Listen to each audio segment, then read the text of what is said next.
To me, these houses were more than just roofs and walls. They were repositories of narrative. So I look at one of these houses and I don't really see the architecture. What I see is the lives lived in the house and the people who made the house and all their stories. Well, it really started when I ended up buying one of these houses. I began to see that there were layers of lives lived in this house, and I feel them when I'm in the house. I know everyone who lived there. I don't know all their stories, but I know who they were, and I know very much the story of the first owner. What is special, I think, about it is that our houses respond to our region. We're a rainforest, unlike any other part of Canada.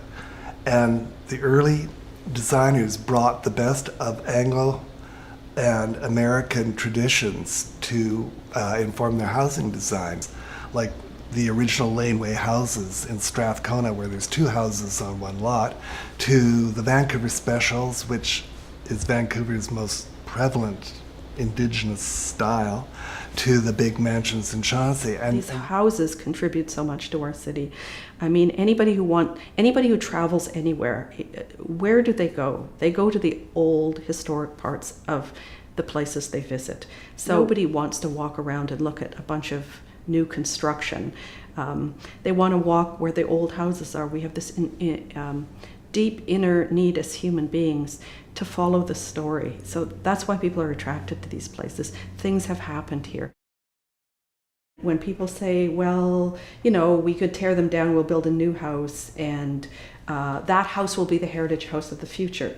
But it won't be, because we don't have old growth wood. We don't know how to lath and plaster anymore. Nobody comes in and builds with this level of detail anymore. If you look at some of the craftsman houses like this, they've got almost little awning roofs over the windows to protect the vulnerable parts of the windows. And there's stuff like that we're just beginning to catch on to that really deserves a lot more understanding. They are really truly special. They're not just houses. They're so much more than houses.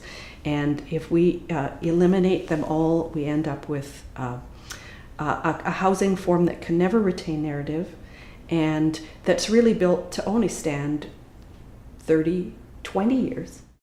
If we became sort of a place like Concord Pacific where it's all built in a very short frame of time, the sameness makes it really boring and full of monotony.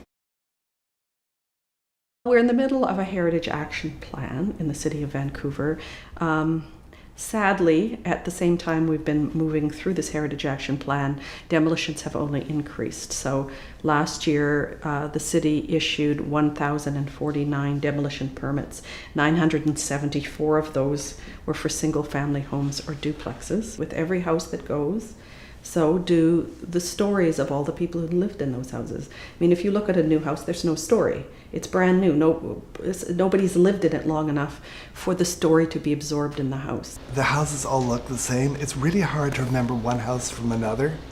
You'll never have that problem with the older ones. They all have individual character, and it's a lot easier, you know, to get a fix on what that is. We could have all kinds of incentives put in place for retention that would encourage people to retain and get them on board for retention, and that would be changing zoning. You look at a plastic fork, do you see a story? Do you see soul? No. And that's really what we're doing in terms of housing. We're throwing out the silverware and filling the drawer with plastic forks.